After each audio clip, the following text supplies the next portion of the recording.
सभी को नमस्कार है, सत श्री अकाल है। लाइट जला देते हैं केवल, है ना। हम लोग का जो है क्लास करंट अफेयर्स का क्लास है। Current affairs, daily current affairs का जो सीरीज चल रहा है उसका जो है ये क्लास है। Daily current affairs daily by daily आपको मिलेगा, साथ में पीडीएफ भी मिलेगा। आप जो है दिए गए इस नंबर पे आप मैसेज करेंगे तो आपको ग्रुप में जोड़ा जाएगा, ग्रुप का लिंक आपको भेजा जाएगा। साथ ही आप व्हाट्सएप ग्रुप में जुड़ सकते हैं। आपको प्रत्येक दिन का पीडीएफ के साथ साथ प्रत्येक दिन का पीडीएफ वीडियो का लिंक भी आपको भेजा जाएगा। लिंक ना जाए पीडीएफ जरूर भेजा जाएगा, ठीक है। तो आप ग्रुप में जुड़ने के लिए नंबर पर मैसेज करें।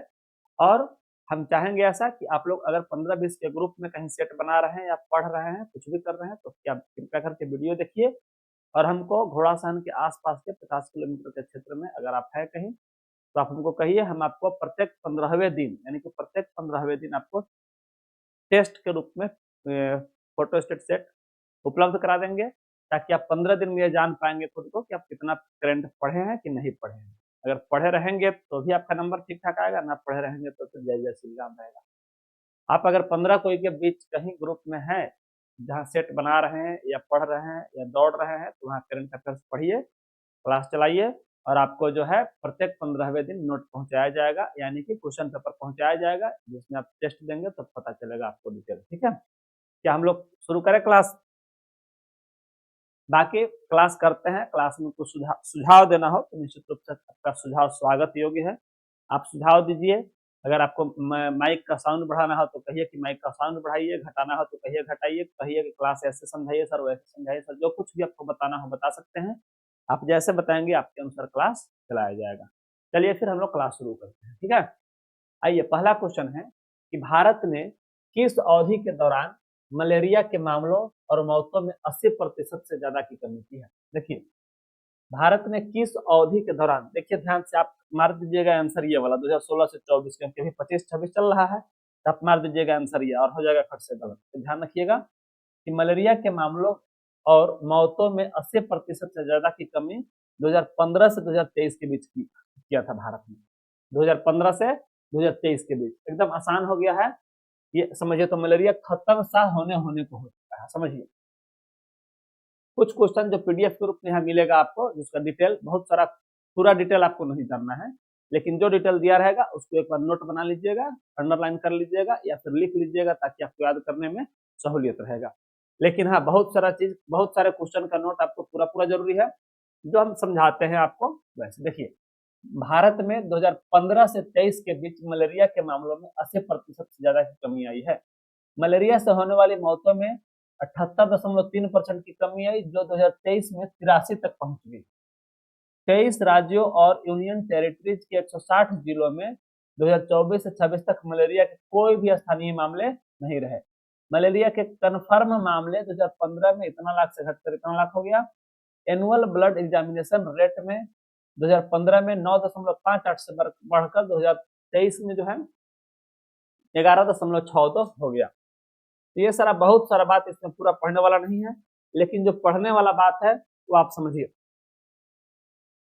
आईसीएमआर द्वारा लॉन्च किया गया MERA इंडिया मलेरिया खत्म करने के लिए रिसर्च एंड इनोवेशन को बढ़ावा देता है। ध्यान रखिएगा, कौन? मेरा MERA इंडिया। MERA इंडिया दुनिया भर में WHO की ग्लोबल टेक्निकल स्ट्रेटजी का मकसद 2030 तक, ध्यान रखिएगा, 2030 तक मलेरिया के मामलों और मौतों की दर को 90% तक कम करना है। ध्यान रखिएगा, WHO द्वारा कब तक ये टारगेट लिया गया है? 2030 तक 90% मौतों को कम करना है। 2025 इनिशिएटिव उन देशों को सपोर्ट करता है जो 2025 तक मलेरिया को खत्म कर सकते हैं। अफ्रीका में RTS और R21 मलेरिया वैक्सीन शुरू की जा रही है, जो रोकथाम में एक नए युग की शुरुआत है। ध्यान रखिएगा, कोई कोई क्वेश्चन जो है निश्चित रूप से इंपॉर्टेंट रहेगा ना, जिसको आप रट लीजिए, याद कर लीजिए, चाहे जैसे चाहिए याद कर लीजिए, ठीक है ना, किसी तरह आपको याद होना चाहिए। ये क्वेश्चन है, हाल ही में कौन सा देश इंडो पैसिफिक ओशन इनिशिएटिव, ये देखिए ये शॉर्ट भी जानिएगा आप निश्चित रूप से, Indo Pacific Ocean initiative, Indo Pacific Ocean initiative में शामिल हुआ। तो देश है स्पेन। कौन सा देश है? स्पेन। हाल ही में कौन सा देश जो है इंडो पैसिफिक ओशियन इनिशिएटिव में शामिल हुआ? तो वो है स्पेन। स्पेन जो है समुद्री सहयोग ढांचे का विस्तार करते हुए भारत के नेतृत्व वाले इंडो पैसिफिक महासागर पहल में शामिल हो गया। IPOI यही है इंडो पैसिफिक ओशियन इनिशिएटिव, एक स्वतंत्र खुले समावेशी और नियम आधारित इंडो पैसिफिक आदेश को बढ़ावा देता है। इस पहल की घोषणा भारत द्वारा बैंकॉक में, कहा, बैंकॉक में आसियान के नेतृत्व वाले पूर्वी एशिया शिखर सम्मेलन में की गई थी।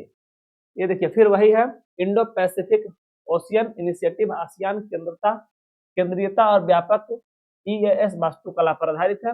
इसका मुख्य उद्देश्य समुद्री मुद्दों पर सहयोग और समन्वय को बढ़ावा देना है। ध्यान रखिएगा इस संवाद में 10 आसियान सदस्य और 8 संवाद भागीदार शामिल है।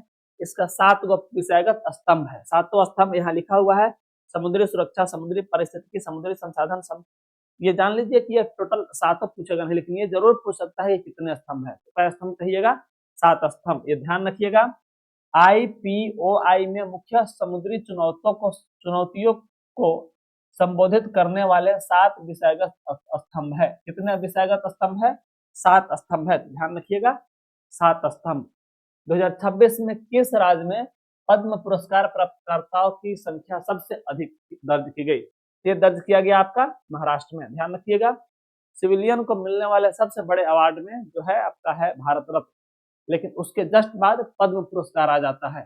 जो पद्म पुरस्कार 3 प्रकार के होते हैं, पद्मश्री, पद्म विभूषण और पद्म भूषण पुरस्कार।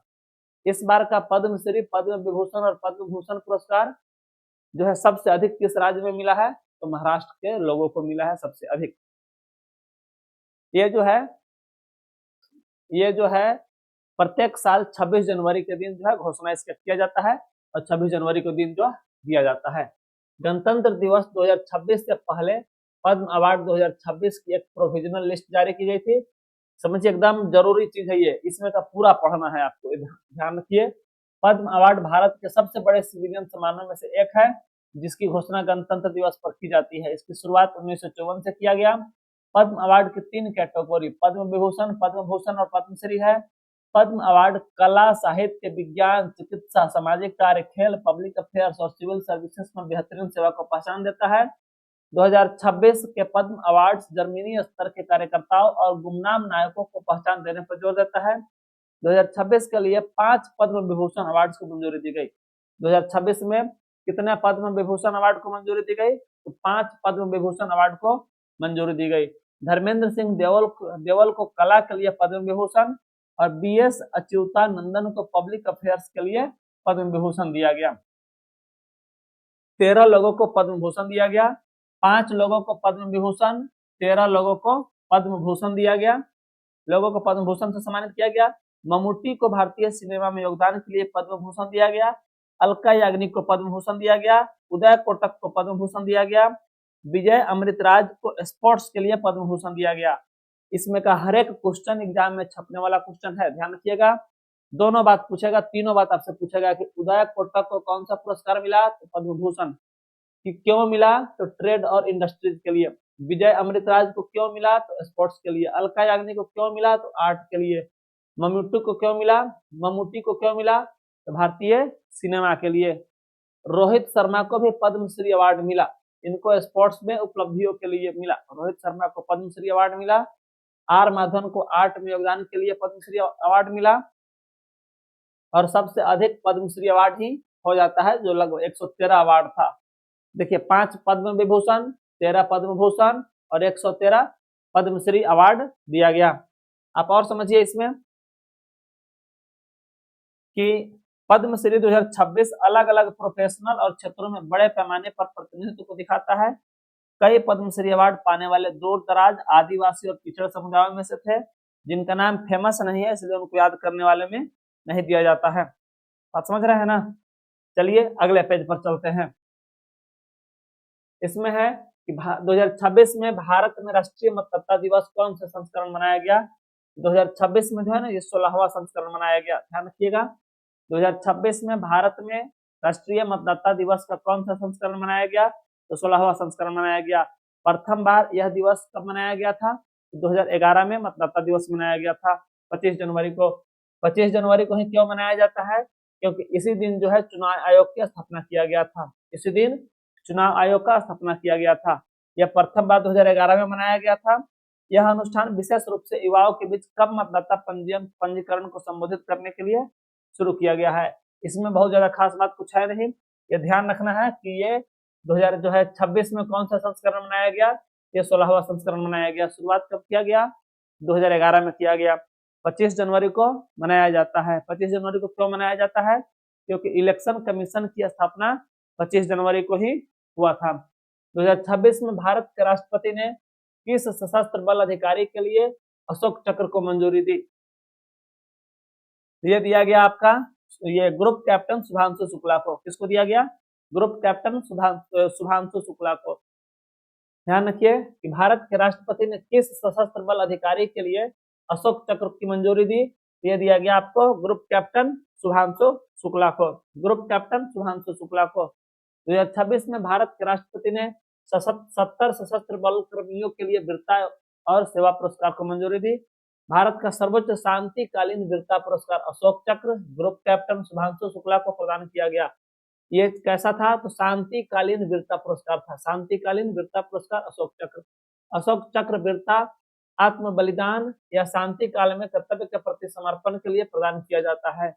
पुरस्कारों में भारतीय सेना, नौसेना, वायुसेना के कर्मियों को शामिल किया गया। 2026 में कृति पुरस्कार तीनों सेनाओं के प्राप्तकर्ता शामिल थे। 2026 में मरणोपरांत पुरस्कार सहित 13 शौर्य चक्र की मंजूरी दी गई। राष्ट्रपति ने 2026 में 301 विशिष्ट सेवा पदकों को भी मंजूरी दी। परम विशिष्ट सेवा पदक सशस्त्र बलों में विशिष्ट सेवा के सर्वोच्च क्रम को मान्यता देता है। बाकी ये सब कुछ कुछ इसमें लिखा हुआ है, सब कुछ उतना जरूरी नहीं है, ध्यान रखिएगा।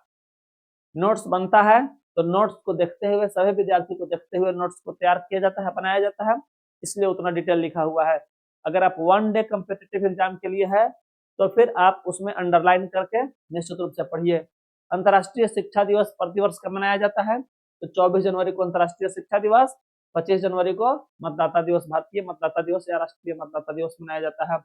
26 जनवरी को पता है आपको गणतंत्र दिवस मनाया जाता है। तो 24 जनवरी को अंतर्राष्ट्रीय शिक्षा दिवस मनाया जाता है। कब, 24 जनवरी को। अंतर्राष्ट्रीय शिक्षा दिवस प्रतिवर्ष 24 जनवरी को मनाया जाता है। यह दिन एक बेहतर और अधिक समान दुनिया निर्माण में शिक्षा की परिवर्तनकारी शक्ति को पहचानता है। शिक्षा को केवल एक सेवा नहीं बल्कि एक मौलिक मानव अधिकार के रूप में महत्व दिया गया है।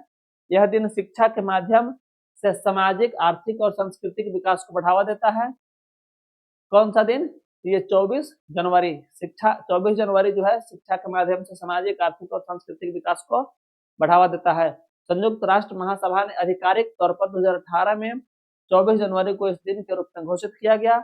यह इस दिन का पहला आयोजन 2019 में हुआ था। इस दिन का पहला आयोजन 2019 में हुआ था, ध्यान रखिएगा। घोषित किया गया 18 में, लेकिन पहला आयोजन 2019 में हुआ।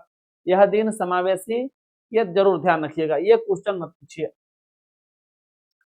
यह दिन समावेशी और समान गुणवत्ता वाली शिक्षा के लिए सतत विकास लक्ष्य 4 के निकटता से जुड़ा हुआ है। ध्यान रखिएगा, ये क्वेश्चन आपका पूछने वाला क्वेश्चन है। 2026 में भारत का यूनिफाइड पेमेंट इंटरफेस किसको कहते हैं, परीक्षण के आधार पर किस देश में शुरू होने वाला है, वही यूपीआई जो है किस देश में शुरू होने वाला है, तो जापान में। जापान में जो है पहले ट्रायल बेस पर चलेगा। ट्रायल बेस पर शुरू होने के बाद पहले केवल वहां के इंडियन जो है वहां घूमने जाते हैं, इंडियन पर्यटक, वो लोग खाली चलाएंगे। उसके बाद जो है धीरे धीरे वहां के सभी लोगों में ये बात फैलेगा। यही बात इसमें लिखा हुआ है कि भारत ने घोषणा की कि यूपीआई जो है जापान में भी शुरू होगा। वहां पहले रोल आउट एनसीपी मतलब ये ट्रायल किया जाएगा। उसके बाद वहां यूपीआई पर्यटकों तक ही सीमित रहेगा। फिर उसके बाद बाकी सब जगह धीरे धीरे विस्तार होगा उसका यूपीआई का। ये देखिए, इसमें जरूरी बात यह है कि आईएमएफ ने यूपीआई को दुनिया के सबसे बड़े वास्तविक समय भुगतान प्रणाली के रूप में मान्यता दिया है। एनसीपी यूपीआई का प्रबंधन करने वाली प्रमुख संस्था है। ठीक है, बाकी जो है यूपीआई की जापान प्रविष्टि का उद्देश्य सीमा पर डिजिटल भुगतान और वित्तीय कनेक्टिविटी को मजबूत करना है। चलिए ठीक है। उसके बाद जो है इसमें एक और बात था कि वैश्विक स्तर पर सभी तत्काल भुगतान लेनदेन का लगभग आधा हिस्सा यूपीआई के माध्यम से संसाधित होता है। वैश्विक स्तर पर सभी तत्काल भुगतान लेनदेन का लगभग आधा हिस्सा यूपीआई के माध्यम से संसाधित होता है। अगला है कि विश्व आर्थिक मंच ने अगले 5 वर्षों के लिए ग्लोबल फ्यूचर काउंसिल की बैठक की मेजबानी के लिए किस देश के साथ एक समझौता ज्ञापन पर हस्ताक्षर किया गया? यह किया गया संयुक्त अरब अमीरात के साथ। किसके साथ? संयुक्त अरब अमीरात के साथ। विश्व आर्थिक मंच ने, इसी को कहा जाता है WEF, ऐसे करके वर्ल्ड इकोनॉमिक फोरम, विश्व आर्थिक मंच ने अगले 5 वर्षों के लिए global future council GFC, global future council की बैठक की मेजबानी के लिए किस देश के साथ एक समझौता ज्ञापन पर हस्ताक्षर किया? ये किया संयुक्त अरब अमीरात के साथ। संयुक्त अरब अमीरात और विश्व आर्थिक मंच ने 5 साल के लिए ग्लोबल फ्यूचर काउंसिल की बैठक की मेजबानी की के लिए दुबई के लिए एक समझौता ज्ञापन पर हस्ताक्षर किया। 2026 से 30 तक ग्लोबल फ्यूचर काउंसिल के रणनीतिक मेजबान के रूप में काम करेगा दुबई। कौन काम करेगा? दुबई। 2026 से 30 तक ग्लोबल फ्यूचर काउंसिल विश्व आर्थिक मंच का प्रमुख मल्टी स्टेक होल्डर ज्ञान नेटवर्क है। GFC का मतलब क्या है? तो ग्लोबल फ्यूचर काउंसिल समयबद्ध केवल आमंत्रण वाले थिंक टैंक के रूप में कार्य करते हैं। बाकी यही सब कुछ इसमें बहुत सारा बात लिखा हुआ है, जो बहुत सारा बात को आप इग्नोर भी थोड़ा सा कर सकते हैं। ठीक है। भारत की पहली एकीकृत निजी उपग्रह विनिर्माण सुविधा किस राज्य में स्थापित की गई है? देखिए ध्यान से, ये जानने वाला क्वेश्चन है। भारत में पहली एकीकृत निजी उपग्रह विनिर्माण सुविधा किस राज्य में स्थापित की गई है? ये स्थापित किया गया है आपका गुजरात में। यह स्थापित किया गया है गुजरात में। पहली भारत की एकीकृत निजी उपग्रह विनिर्माण सुविधा खोराज सानद गुजरात में शुरू की गई है। यह सुविधा एक निजी अंतरिक्ष प्रौद्योगिकी कंपनी अजिस्ता स्पेस द्वारा स्थापित की जा रही है। प्लांट का नाम पामनारो है। यह एक छत के नीचे एंड टू एंड सैटेलाइट निर्माण का समर्थन करता है। ध्यान रखिएगा, क्या है नाम? पामनारो। यह सुविधा उपग्रहों और उच्च स्तरीय इलेक्ट्रो ऑप्टिकल पेलोड का निर्माण करेगी। यह सुविधा उपग्रहों और उच्च स्तरीय इलेक्ट्रो ऑप्टिकल पेलोड का निर्माण करेगी। गुजरात के विज्ञान एवं प्रौद्योगिकी मंत्री अर्जुन मोढवाडिया, गुजरात के विज्ञान एवं प्रौद्योगिकी मंत्री और अर्जुन मोढवाडिया की मौजूदगी में इसका शिलान्यास किया गया। यह परियोजना भारत के अंतरिक्ष कार्यक्रम के संस्थापक डॉक्टर विक्रम साराभाई के दृष्टिकोण के अनुरूप है। यह सुविधा आयातित अंतरिक्ष घटकों पर निर्भरता को कम करके आत्मनिर्भर भारत मिशन का समर्थन करता है। पामनारो से गुजरात में उच्च कुशल तकनीकी रोजगार उत्पन्न होने की उम्मीद है। गणतंत्र दिवस 2026 का विषय क्या था? तो गणतंत्र दिवस 2026 का विषय था वंदे मातरम के 150 वर्ष। वंदे मातरम के 150 वर्ष। इस बार गणतंत्र दिवस पर हमारे जो है मुख्य, आप जो है देखिए, इस बार गणतंत्र दिवस के मुख्य अतिथि के रूप में कौन कौन शामिल हुए? तो यूरोपीय परिषद के अध्यक्ष एंटोनियो कोस्टा तथा यूरोपीय आयोग के अध्यक्ष उर्सुला वान डेर लेयन। ध्यान रखिए, यूरोपीय परिषद के अध्यक्ष एंटोनियो कोस्टा तथा यूरोपीय आयोग के अध्यक्ष उर्सुला वान डेर लेयन ने गणतंत्र दिवस के मुख्य अतिथि के रूप में शामिल हुए, जो 2026 के गणतंत्र दिवस था। गणतंत्र दिवस का थीम जो है, ध्यान रखिएगा, वंदे मातरम के 150 वर्ष को अपनाया गया था। भारतीय सेना ने गणतंत्र दिवस परेड 2026 के दौरान बैटल एरे प्रारूप प्रदर्शित किया। झांकी ने भारत की सांस्कृतिक विविधता, विरासत और विकासात्मक प्रगति को प्रदर्शित किया। गणतंत्र दिवस परेड 2026 में राज्यों, केंद्रशासित प्रदेशों और केंद्रीय मंत्रालयों की 30 झांकियां शामिल थी। टोटल कितने झांकी थी? तो उसमें 30 झांकियां शामिल थी। ध्यान रखिएगा, गणतंत्र दिवस ने न्याय, समानता, स्वतंत्रता और बंधुता के लिए संवैधानिक मूल्यों की पुष्टि की। ये सब बात आपके गणतंत्र दिवस से संबंधित बात है। जो ये इस बार का गणतंत्र दिवस था, आपका 77वां गणतंत्र दिवस था। इस बार का गणतंत्र दिवस क्या गणतंत्र दिवस था? तो 77वां गणतंत्र दिवस था। इस बार के गणतंत्र दिवस का थीम क्या था? तो थीम था आपका गणतंत्र दिवस वंदे मातरम के 150 वर्ष। इसका थीम था आपका वंदे मातरम के 150 वर्ष, यही इसका थीम था। आप ये ध्यान रखिएगा, दिख नहीं रहा कहाँ है, लेकिन यही है वंदे मातरम के 150 वर्ष। ठीक है। उसके बाद जो है गणतंत्र दिवस के मुख्य अतिथि यूरोपीय परिषद के अध्यक्ष एंटोनियो कोस्टा तथा यूरोपीय आयोग के अध्यक्ष उर्सुला वान डेर लेयन गणतंत्र दिवस के मुख्य अतिथि इस बार 2026 की थी। आज हम लोग के वीडियो में है इतना ही। निश्चित रूप से जो है वीडियो को आप ये नोट्स को फोटो स्टेट बिल्कुल नहीं कराएंगे। नोट्स आपके लिए अगर आपके पास फोटोस्टेट मशीन हो तो भी नहीं निकालेंगे, किसी काम का नहीं है। आपका काम का है क्वेश्चन इसमें का, और नोट्स अपने कलम कॉपी से बनाया हुआ जो नोट्स होता है ना वो सबसे बेहतर होता है। जैसे आप इसमें का जो है ये पूरा बात लिखने का कोई जरूरत नहीं है, दो तीन बात, जैसे यूरोपीय आयोग के अध्यक्ष उर्सुला वान डेर लेयन तथा यूरोपीय परिषद के अध्यक्ष एंटोनियो कोस्टा इसके मुख्य अध्यक्ष थे। गणतंत्र दिवस का थीम देखिए यहाँ वंदे मातरम के 150 वर्ष गणतंत्र दिवस का थीम था। यह जो है 77वां गणतंत्र दिवस था। इस गणतंत्र दिवस में 30 झांकियां शामिल थी। इस गणतंत्र दिवस में 30 झांकियां शामिल थी। ये सब बात आपको केवल और केवल नोट कर लेना है। अच्छा, नोट भी करना है तो पूरा कुछ नहीं, सिर्फ ऐसे ऊपर गणतंत्र दिवस 77वां गणतंत्र दिवस था, 30 झांकियां थी कि हाँ इसमें 30 झांकियां थी, पूरा नहीं, बस इतना। थीम था इसका वंदे मातरम के 150 वर्ष लिख देंगे।